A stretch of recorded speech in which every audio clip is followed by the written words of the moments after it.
मित्र शं वरुणाय शन्नो भवतया शन्नो इंद्रो बृहस्पतिः शन्नो विष्णुरुक्रमः।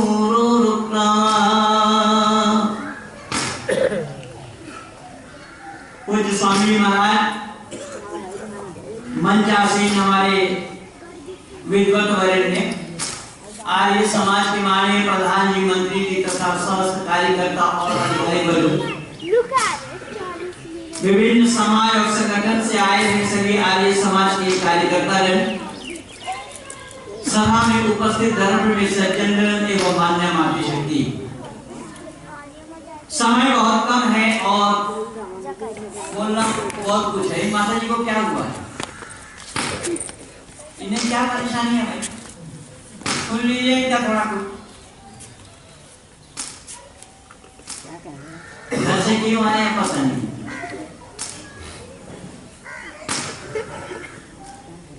ये है परमात्मा की असीम अनुकंपा है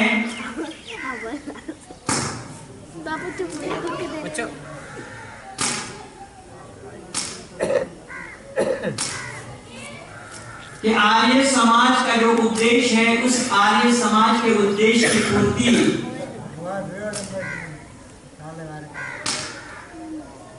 ऋषि दयानंद के बिना पाया जाना संभव नहीं था।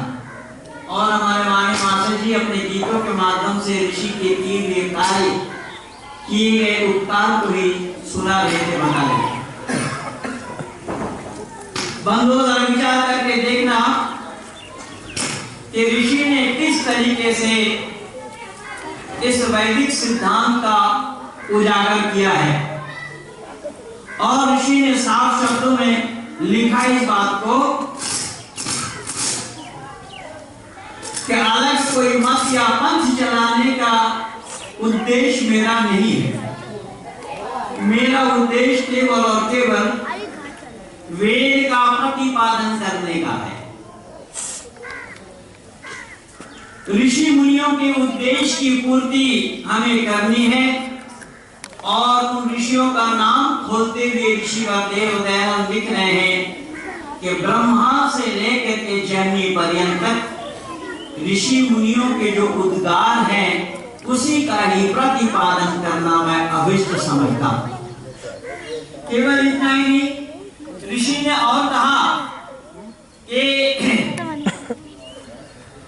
मेरा उद्देश्य केवल सत्य का प्रतिपादन करना है। और इसी सत्य के प्रतिपादन के लिए अगर इस उंगली का पलीता बना करके कोई इसमें आग भी लगा दे, तिल्ली भी लगा दे, फिर भी सत्य से विचलित नहीं होना चाहिए। लेकिन आज सत्य को न बोलने की परिपाटी लोगों ने बनाई हुई है कि सत्य नहीं बोलना है, सत्य ना बोलो, ठीक है ना बोलो, बोलो सुनो भी मत, बोलो सुनना भी नहीं चाहिए, बोले नहीं, सवाल ही पैदा नहीं होता। जब तुम सुनोगे तो बोलना पड़ेगा। इसलिए ना सुनो, ना बोलो और ना देखो। हमारे माननीय राज साहब अध्यापक हैं, लेकिन इनके काल में अब नहीं है, बहुत पहले पढ़ाया जाता है। गांधी जी के बंदर 3, अभी पाठ्यक्रम में है वो नहीं, गांधी जी के बंदर 3 खाते नहीं किसी से छीन। और उन तीनों बंदरों को आप देखेंगे, तीनों बंदरों को बिठाया है, एक आंख में हाथ डाले हैं, एक मुंह में हाथ डाले हैं और एक देखा तो जरूर होगा आप लोगों ने बच्चों के पुस्तक में। मतलब ये हुआ कि बोलो मत, सुनो मत और देखो मत। इससे हुआ क्या? इससे यही हुआ कि हमने सच्चाई को जानने का प्रयास नहीं किया। सत्य से हम कोसों दूर हट गए। सत्य को हम अपनाने के बजाय सत्य से अपने को अलग कर लिया। यही कारण बना हमारे जितने भी ऋषि मुनिगण आए, सबने हमें वेदों की तरफ लौटने की बात की। सबने हमें वेदों की तरफ लौटने के लिए उपदेश दिया, लेकिन हम लोग वेद को अलग हट गए, वेद से अपना दूरी बनाते गए। वेद को छोड़कर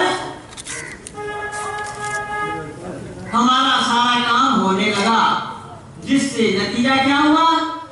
जहां पर सत्य का प्रतिपादन करना था, वही असत्य ही हमारे दिल और दिमाग में छाया हुआ है। अब कैसा कैसा मैं एक दो प्रमाण दे रहा हूं, जिससे आप लोगों को सही और गलत का पता लग जाए। मैं निवेदन कर रहा हूं कि अर्जुन ने अपने जिंदगी में कभी झूठ नहीं बोला। उस अर्जुन को हमने केवल और केवल वीर कहा। और जिन्होंने घर के संपत्ति को जुआ के बाजी में हारा, उसे भी तसल्ली नहीं हुई, घर के कुल बधू को भी जुआ के बाजी में लगा दिया। उन्हें क्या कह रहा? आप लोगों ने जरा जल्दी बोलना। वेद में आया है जुआ खेलना पाप है, खेती कर जुआ मत खेल, परमात्मा का उपदेश है। राजा अश्वति भी चिल्ला चिल्ला कर कह रहे हैं हमारे देश में कोई जुआरी नहीं, शराबी नहीं, व्यभिचारी नहीं, चोर तक नहीं है। तो जिस देश में जुआरी, शराबी, व्यभिचारी, चोर तक नहीं, उसी देश में जुआरी को धर्मराज कहना कहां तक सही है? बंधु जरा जल्दी बोलना। एक जगह नहीं, ऐसे अनेक जगह हुआ है। लोगों ने सत्य को जानने का प्रयास नहीं किया और ऋषि देवदयानंद ने उसी सत्य का ही उजागर किया। और ऋषि कह रहे हैं कि सत्य को जानने के लिए, सत्य को अपनाने के लिए, सत्य पर आचरण करने के लिए अपने प्राणों की बाजी लगा देना। क्यों? ऋषि कह रहे हैं यही मनुष्यपन धर्म है। मनुष्य का धर्म यही है क्या? सत्य से कभी भी समझौता नहीं करना, सत्य से विचलित नहीं होना, सत्य को कभी भी तिलांजलि नहीं देना। यहां तक ऋषि लिख रहे हैं कि चाहे वो चक्रवर्ती सम्राट क्यों ना हो, अगर वो सत्यवादी नहीं है, धार्मिक नहीं है, तो उनका समर्थन कभी भी नहीं करना चाहिए। और एक धर्मात्मा चाहे वो गुण रहित क्यों ना हो, ऐसे धर्मात्मा के साथ प्रियाचरण करना, ये क्या है? ऋषि लिख रहा है यही मनुष्यपन धर्म है, मनुष्य का ये धर्म है। लेकिन हम लोगों ने इसको जाना नहीं। तो ऋषि देवदयानंद लिख रहे हैं कि इसको जानने के लिए सबसे पहले हमें जानना पड़ेगा परमात्मा। तो सामंतर प्रकाश को दर्शाते हुए ऋषि ने उसी परमात्मा का वर्णन किया कि ऐ लोगों, परमात्मा को अगर नहीं जानते हो तो फिर मानव जीवन को सफल बनाया जाना संभव नहीं। परमात्मा का पता बताते हुए ऋषि देवदयानंद लिख रहे हैं कि वह परमात्मा में गुण क्या है उसको जानना चाहिए, कि वो सत्य है, चित्त है और आनंद स्वरूप है, जिसको सच्चिदानंद स्वरूप भी कहते हैं। एक शब्द में ही गिना जाना संभव है, सच्चिदानंद स्वरूप। अर्थात परमात्मा 3 गुण वाला है, जीवात्मा 2 गुण वाला है और प्रकृति 1 गुण वाला है। प्रकृति केवल सत्य है, जीवात्मा सत्य और चित्त है, और परमात्मा सत्य, चित्त और आनंद स्वरूप है। परमात्मा कभी भी आनंद से बाहर नहीं होते, आनंद से अलग नहीं होते, आनंद से वंचित नहीं होते, क्योंकि आनंद से वंचित होने का लक्षण जीवात्मा का। पर यहाँ परेशानी की बात है कि कुछ लोगों ने मर्यादा पुरुषोत्तम राम को ही ईश्वर मान लिया। और राम को अगर ईश्वर मानते हैं तो ऋषि क्या बता रहे दीजिए? राम को अगर ईश्वर मानते हैं तो राम में ये 3 गुण है या नहीं? ये देखिए, हुजूर इधर ही आ जाइए तो बड़ी मेहरबानी होगी। भाई साहब इधर ही आ जाइए, यहाँ बैठिए। मुल्ला साहब मैंने निवेदन किया, चलो कोई बात, मैंने निवेदन किया, सुनना, शब्द पर ध्यान देना। यहाँ पर क्या हो रहा है, मैं आप लोगों का ध्यान चाहूँ, पर आप लोगों ने नन्हे मुन्नों को सामने बिठाया, समझदार लोग तो पीछे बैठे और जो ना समझ है उनको सामने बैठे। क्या बुद्धिमानी है इनका ईश्वर, और कोसा जा रहा है फिर भी अकल सिखाने में नहीं है। इन्होंने कसम खा रखी है कि अकल को लेना ही। मैंने निवेदन किया कि राम में 3 गुण है या नहीं? देखिए, मर्यादा पुरुषोत्तम राम जंगल में गए, रावण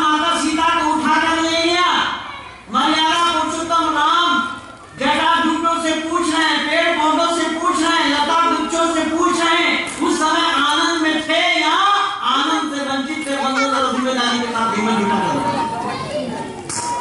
और आनंद से वंचित होना परमात्मा का काम ही नहीं है, पहली बात। दूसरी बात यह है कि राम अकेले जंगल नहीं गए थे, राम अपने पत्नी को लेकर के गए थे, अपने छोटे भाई को भी लेकर के गए थे। तो जब राम को परमात्मा मानेंगे तो राम परमात्मा का कोई पत्नी होना संभव होगा? कौन है परमात्मा की पत्नी? परमात्मा के अगर पत्नी होने लगे तो फिर मानव के क्या बनेंगे, क्या होंगे? शादी किनको करना पड़ता है?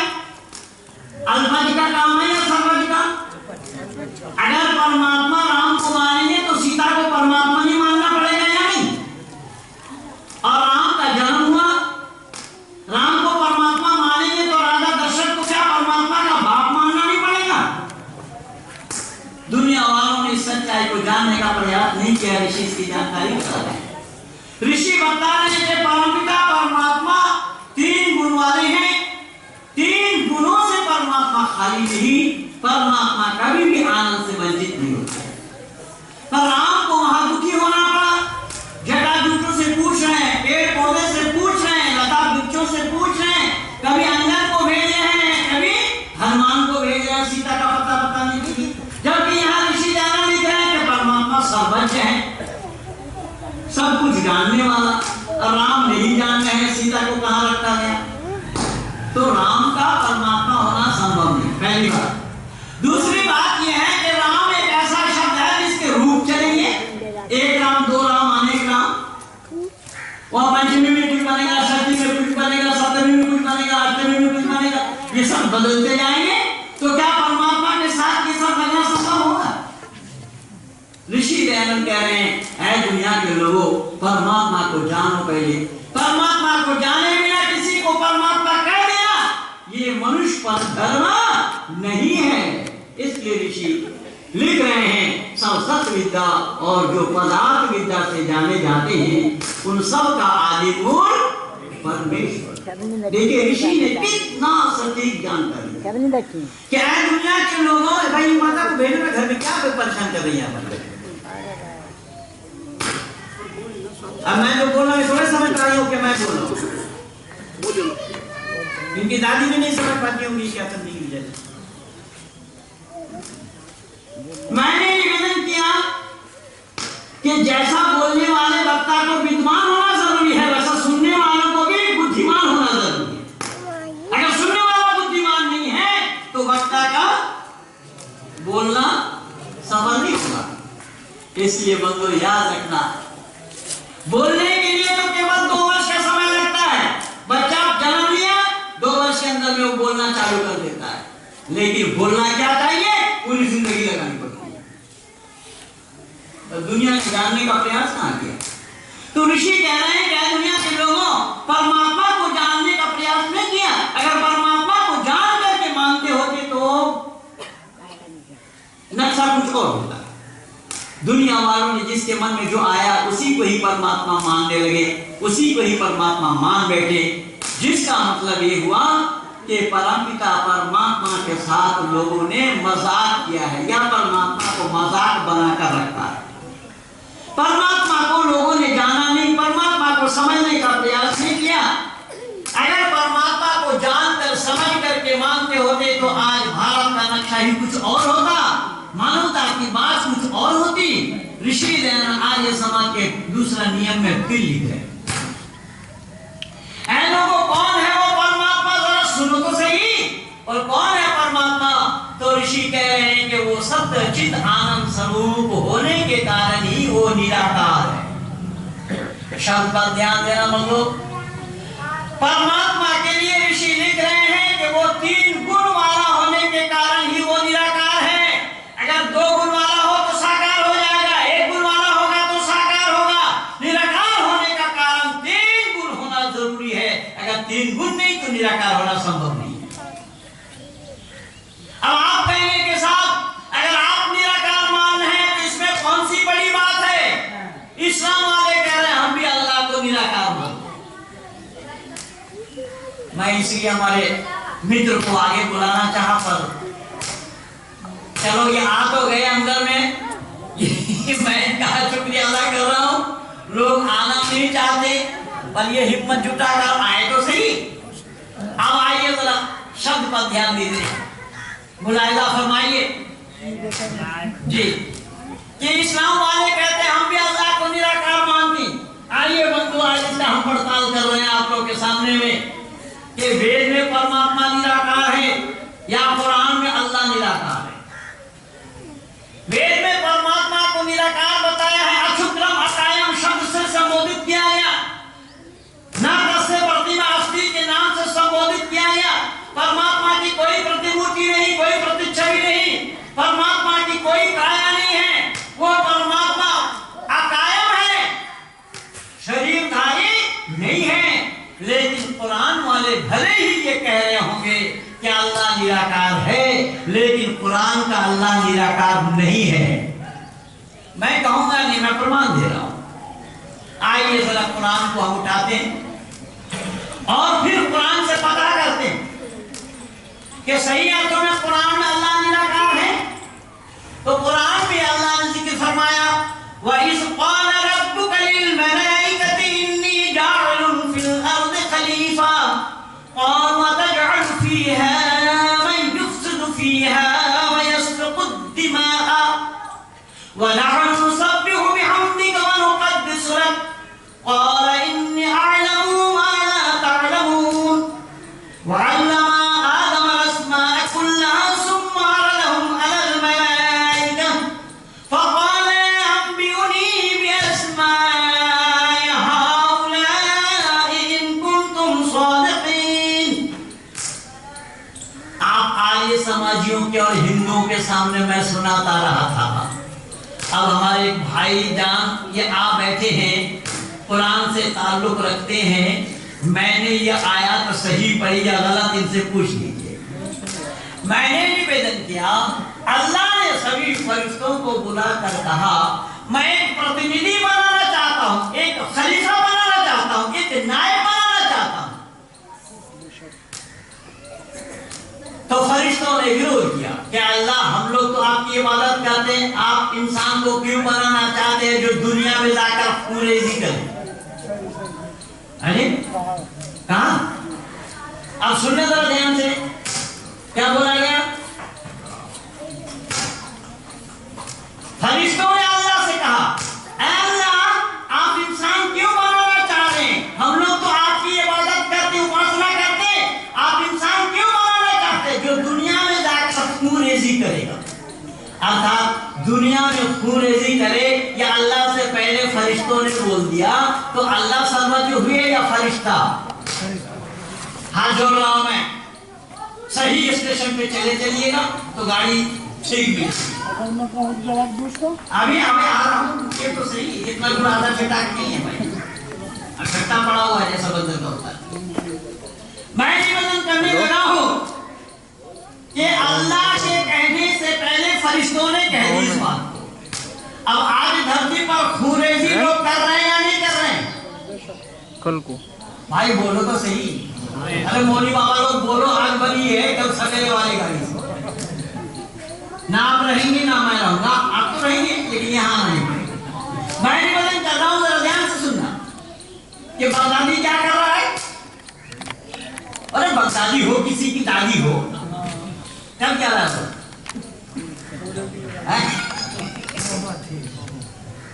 और ये फरिश्ते बोल रहे हैं वहां पर कि दुनिया में खून-रेज़ी करेगा कौन? इंसान। अल्लाह ने कहा मैं जो जानता हूं वो तुम नहीं जानते। अब देखिए उसको बोला, अल्लाह ने बोला मैं जो जानता हूं वो तुम नहीं जानते। अब अल्लाह के बोलने से पहले वो बोल दिया, तो जानकार अल्लाह ठहरे या फरिश्ता? कैसे अल्लाह ठहरेंगे? अल्लाह के कहने से पहले वो बोल रहा है, अल्लाह अभी तक खोला नहीं है खाता, उससे पहले वो बोल रहा है, तो वो जानकार हुआ या नहीं हुआ?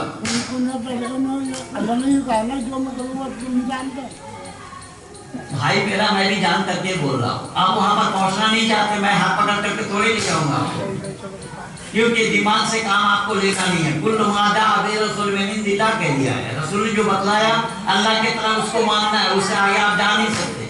हमारे यहाँ वो बात नहीं, हम जानकारी रखेंगे पहले उसके बाद बोलेंगे, बिना जानकारी का नहीं बोलेंगे।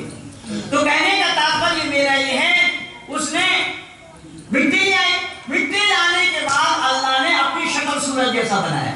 अच्छा, अल्लाह आप अगर अपनी शक्ल सूरत वाला बनाएगा तो अल्लाह शरीरधारी होगा या निराकार? अगर शरीरधारी ना हो तो फिर अपना शक्ल सूरत वाला बनाना कैसे संभव होगा? बना दिया आदम को, अब सीधा करने के लिए कहा फरिश्तों से, फरिश्तों ने सीधा नहीं किया। और अल्लाह ने कहा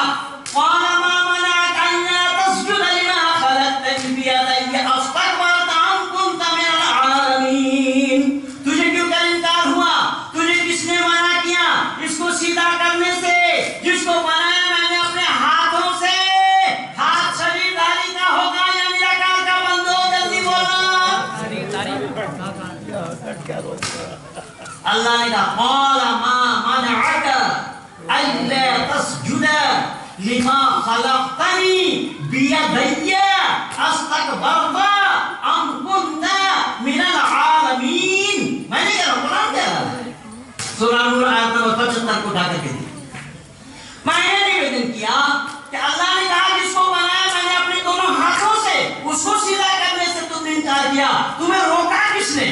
यहाँ कौन मना का शब्द आया, किसने मना किया तुमको? शब्द पर ध्यान देना जरा, क्या बोला? किसने मना किया तुमको? मना आगा। तो इसीलिए ऋषि दयान को कहना पड़ा इस अल्लाह से हटकर कोई और अल्लाह होगा, जिस अल्लाह के नाम से ही कुरान शुरू किया गया। बिस्मिल्लाहिर्रहमानिर्रहीम। शुरू करता हूं मैं अल्लाह के नाम से जो रहम करने वाला मेहरबान। अब एक अल्लाह ने दूसरे अल्लाह के नाम से शुरू किया, तब ऋषि को लिखना पड़ा अल्लाह से बढ़ करके कोई और बड़ा अल्लाह होगा जिसके नाम से शुरू किया। और जो यूट्यूब पे डिबेट देखे अब्दुल्ला इसकी क्या नाम है अपना अलीगढ़ यूनिवर्सिटी के प्रोफेसर के साथ मेरा डिबेट हो रहा है, अब्दुल्ला तारी के साथ इसी बिस्मिल्लाह ही मैं उसको रोक दिया, उससे आगे मैं जाने नहीं दिया। मैं निवेदन करने लगा हूं, यहाँ पर अल्लाह ने हाथ बता दिया ये मेरा हाथ है, चलो मैं और मान दिया। यहाँ अल्लाह ने कहा वयहमिलु अर्श रब्बिका फौकहुम यौमइज़िन समानिया। क़यामत के दिन जब अल्लाह ताला सातवां आसमान से नीचे को उतरने लगेंगे, जिस सिंहासन पर बैठ करके उतरेंगे उस सिंहासन को 8 फरिश्ते थामे हुए होंगे, रोके हुए होंगे। तो सिंहासन पर बैठने वाला अल्लाह शरीरधारी होगा या निराकार? वरना सिंहासन पर बैठेंगे कैसे? कुरान से पूछे अल्लाह का कहेंगे अर्रहमान अर्श इस्तवा, अल्लाह अर्श पर है। वो अर्श कहाँ है? अगर सातवां आसमान पर, तो बैठने वाला शरीरधारी होगा या निराकार? और ईश्वर निराकार है। ऋषि दयानंद कह रहे हैं परमात्मा निराकार है। परमात्मा का साकार होने से अनेक दोष लग जाएंगे कि एक देशी हो जाएगा, पहले ये दोष आएगा परमात्मा में, सर्वज्ञ होना होने का दोष परमात्मा पर लगेगा। इसलिए ऋषि ने एक एक करके कैसा नाम खोला लेकिन गुणवाचक नामों को कि निराकार है, इसीलिए वो सर्वशक्तिमान है। इसलिए वो क्या है? सर्वशक्तिमान। तो सर्वशक्तिमान के माने क्या है? जो चाहता वो करता है। ऋषि कहते हैं कि नहीं, सर्वशक्तिमान के माने जो चाहे सो करे, वो तो पागलपन का काम होगा। जो चाहे सो करे वो काम उसका नहीं होगा। वो फिर वो सर्वशक्तिमान इसलिए है परमात्मा के जिम्मे में जो काम है उस काम को करने के लिए, अंजाम देने के लिए परमात्मा को किसी का सहारा की सहयोग की आवश्यकता नहीं होती। क्यों? इसीलिए वो सर्वशक्तिमान है। बोले कैसा? कि सृष्टि की रचना करने में परमात्मा सर्वशक्तिमान है, किसी का सहयोग नहीं चाहिए। उसको स्थिति में लाने में परमात्मा सर्वशक्तिमान है, किसी का सहारा नहीं चाहिए।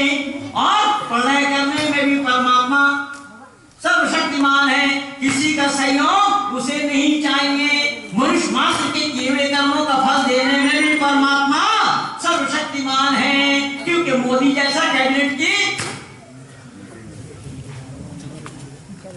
आवश्यकता नहीं है कि लोकसभा में पास हो, राज्यसभा में पास हो तब होना है, और यहाँ लोकसभा में हुआ तो राज्यसभा में अटक गए। पर परमात्मा को किसी की भी सहयोग की आवश्यकता नहीं। लेकिन कुरान भी कहता है, हम भी मानते हैं वो कादिर मुतलक है, सर्वशक्तिमान है। बोले कैसा सर्वशक्तिमान है? तो अल्लाह ने जिक्र फरमाया माशाअल्लाहु कान lam यशाउ लम यकुन। अल्लाह जो चाहता है वही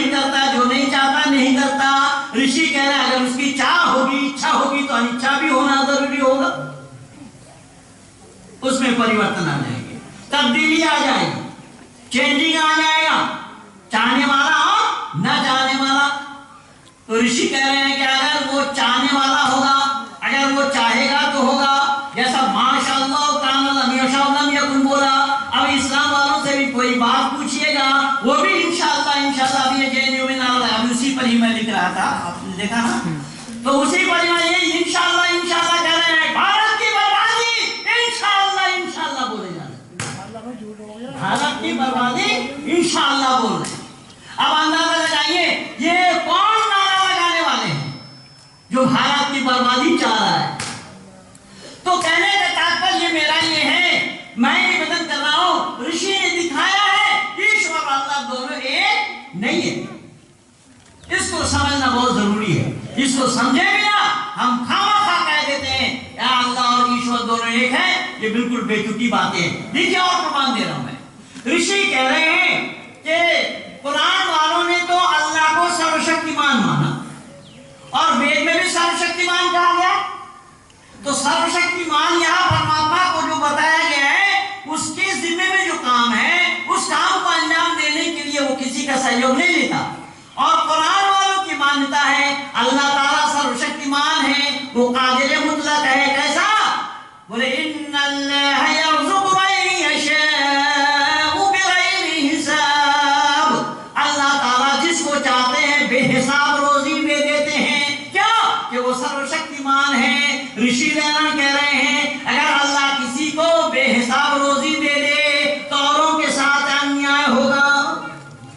शब्द पर ध्यान देना, ऋषि क्या कह रहे हैं। ऋषि कह रहे हैं अगर बेतहाशा किसी को रोजी दे दे तो औरों के साथ न्याय नहीं हो पाएगा।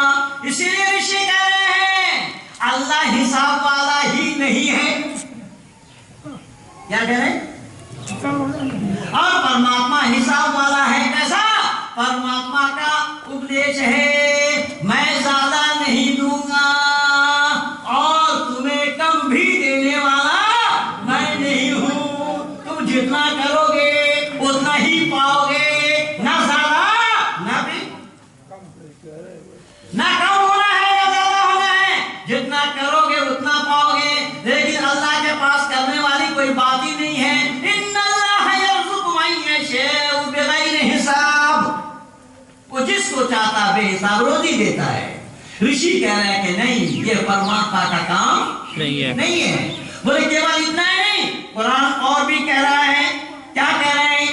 वअतुइज़्ज़ु मन तशाअ वतुज़िल्लु मन तशाअ बियदिकल खैर इन्नका अला कुल्लि शैइन क़दीर।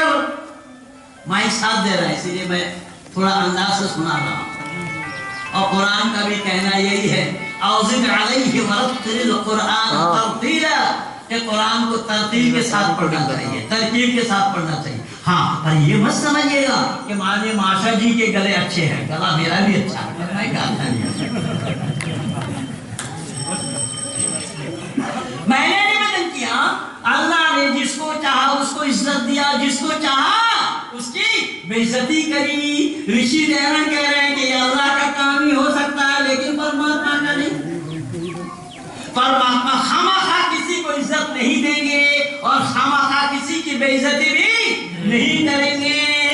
इज्जत के लिए, इज्जत पाने के लिए, इज्जत वाला काम जो नहीं करता, अगर उसको इज्जत मिले तो इज्जत वाला काम कौन करेगा? और जिसकी बेइज्जती हुई, बेइज्जती होने वाला काम जो करेगा, उसकी बेइज्जती होने से अगर कोई बचा पावे तो भी पक्षपात करेंगे। इसीलिए इज्जती और बेइज्जती कहाँ है? इज्जत मिलना और बेइज्जती होना कहाँ है? कर्म के आधार पर। इसीलिए वैदिक मान्यता है, मान्य डॉक्टर साहब की भी पुस्तक है अवश्य में वक्तव्य इदं कर्म शुभाशुभम, अवश्य ही किए हुए कर्मों का फल भोगना है, शुभ हो और अशुभ। अर्थात ये जीवात्मा शुभ अशुभ कर्मों के फल को भोगने के लिए ही धरती पर बारंबार आना पड़ता है, आना पड़ा था, आना पड़ेगा आदि आदि। अब आप क्या कह सकते हैं कि पंडित जी ये बात तो आपकी ठीक है, हम लोग मान लेते हैं, हम लोग हिंदू हैं,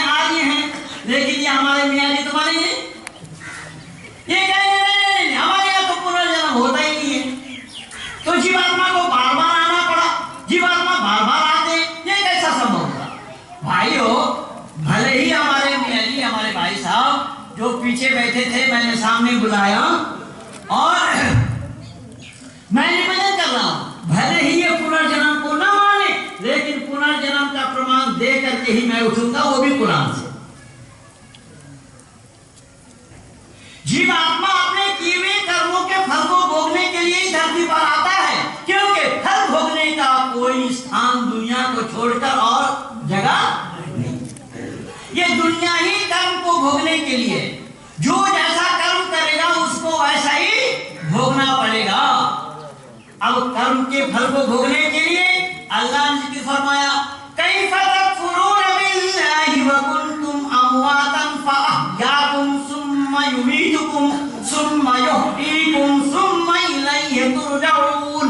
कैसे झुठला दो तुम अल्लाह को, तुम्हारे में जान नहीं था, तुम मूर्छित अवस्था में थे, मैंने तुम्हें जिंदा किया, फिर मारे जाओगे, फिर जिंदा किया जाएगा, फिर मारे जाओगे, फिर जिंदा उठाया जाएगा। इसको क्या बोलेंगे आप? अगर आप पुनर्जन्म बोलेंगे, ये साहिबान कहेंगे कि नहीं, वो तो कयामत के दिन के लिए है, यौम बरज़ख के लिए है, या कब्र में है। मैं दूसरी आयत प्रस्तुत करूंगा, ये सूरह बकरा का था और मैं सूरह माइदा से फिर बोल रहा हूं, कुल हल उनब्बिउकुम बिशर्रिम मिन ज़ालिका मसूबतन इंदल्लाहि मन लअनहुल्लाहु वग़ज़ब अलैहि वजअल मिनहुमुल क़िरादत वल खनाज़ीर वअबदत तागूत। सूरह माइदा में अल्लाह ने जिक्र फरमाया है, क्या मोहम्मद हमारी निशानियों में से एक निशानी ये भी है, मैं उसे बनाऊंगा बंदर और सूअर। शब्द पर ध्यान देना, क्या बोला अल्लाह ने? मैं उसको बनाऊंगा बंदर और सूअर। किसको? जो शैतान का परस्तिश करने वाला होगा, जो शैतान का अनुगामी होगा, शैतान का सहचर होगा, शैतान के कहने के मुताबिक जो अपना जिंदगी को सर बसर करेंगे, उसको मैं क्या बनाऊंगा? बंदर और सूअर। और ये साहिबान सूअर यहाँ नाम लेना नहीं चाहते, नापाक है, और अल्लाह सूअर बोल रहे। कुरान में अल्लाह ने सूअर बोला, ये नाम लेना नहीं चाहते। तो अल्लाह सूअर और बंदर जो बनाया, वो किसको बनाया? इंसान को बनाया। और वो कौन इंसान? यहां बोल दिया, जो शैतान का परस्तिश करने वाला होगा, शैतान का अनुगामी होगा, शैतान का सहचर होगा। तो शैतान कौन है? शैतान हमारे यहाँ वैदिक संस्कृति में दो दुष्ट है, दुराचारी है, दुर्व्यवहारी है, दुष्कृतिकारी आदि आदि आदि आदि। तो जो बंदर योनि वाला काम करेगा उसको बंदर बनना है, कोई सुअर योनि वाला काम करेगा उसको सुअर ही बनना है। तो कुरान में नई बात कौन सी है भाई? हमारे ऋषि मुनियों ने तो आदि सृष्टि से ही बताया कि तुम मानव हो, तुम्हारा काम ऐसे होना चाहिए कि तुम देवत्व को प्राप्त करो, तुम्हारा काम ऐसा ना हो कि तुम राक्षसी वृत्ति को अपनाओ। तुम्हारे कर्म के ऊपर निर्भर है, तुम देवत्व को प्राप्त करो या राक्षस बनो, आर्य बनो या अनार्य बनो, ये कर्म पर निर्भर है। लेकिन वहां कर्म ही नहीं है, तो किस वजह से अल्लाह ने बंदर और सुअर बनाया इंसान को? अच्छा, मैं तीसरा प्रमाण दे रहा हूं। अल्लाह ने जिक्र फरमाया, तुलिजुल लैल फिन नहारि व तुलिजुन नहार फिल लैल व तुखरिजुल हय्य मिनल मय्यि व तर्ज़ुक़ु मन तशाअ बिग़ैरि हिसाब। वहां पर भी बेगैर हिसाब आया। अल्लाह ने कहा, मैं जिसको चाहता हूं जिंदा करता हूं, जिसको चाहता हूं मैं मुर्दा बनाता हूं। क्यों? कि मैं कादिर मुतलक हूं, मैं जो चाहता हूं सो करता हूं। अब देखिए, जो चाहना सो करना। एक भरी सभा में इतने लोग बैठे हैं, कोई अपना मनमानी ढंग से जो चाहेगा सो कर सकता है? अरे बोलो तो सही। नहीं। कोई आकर के मेरे से माइक छीन सकता है? नहीं। मनमानी कोई करता है? कपड़ा उतार सकता है? नहीं। कपड़ा उतारेंगे तो क्या बोलेंगे लोग उसको? खाली दुष्ट नहीं बोलेंगे, उसको पागल कहेंगे। कोई पूरा वस्त्र त्याग दे, लोग उसको क्या कहेंगे? और वो रामदेव को मत बोलना, वो अलग कर रहा है, वो भी नंगा ही है। अब देखिए, यहाँ वस्त्र धारण करना धर्म है, वस्त्र धारण करना धर्म है, और वस्त्र त्यागना जैनों में क्या लगे वही गुरु है। जैन लोग क्या बोल रहे हैं? वो गुरु है, लोग पूरा वस्त्र त्याग दिए। तो कहने का तात्पर्य मेरा ये है, कहने का तात्पर्य मेरा ये है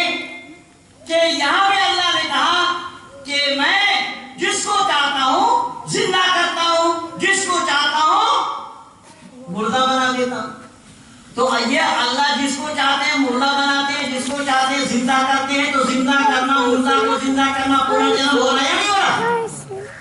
चौथा प्रमाण दे रहा हूं मैं।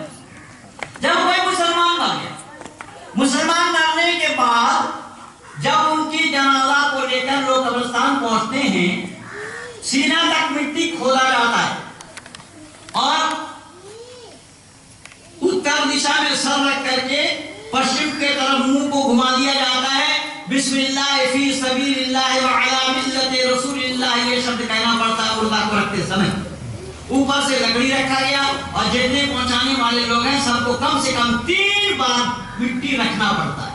मिन्हा खलकनकुम व फीहा नुईदुकुम व मिन्हा नुखरिजुकुम तारतन उखरा, ये कहना पड़ता है। 3 बार ये मिट्टी डालने का ये कलमा है, ये पढ़ना पड़ता है। ये आयत करीमा है कुरान से। मैंने बोला क्या बोला कि मिट्टी से बने थे, अब मिट्टी में जा मिलो फिर मिट्टी से बनना है। इसको पुनर्जन्म नहीं बोलेंगे, क्या कहेंगे?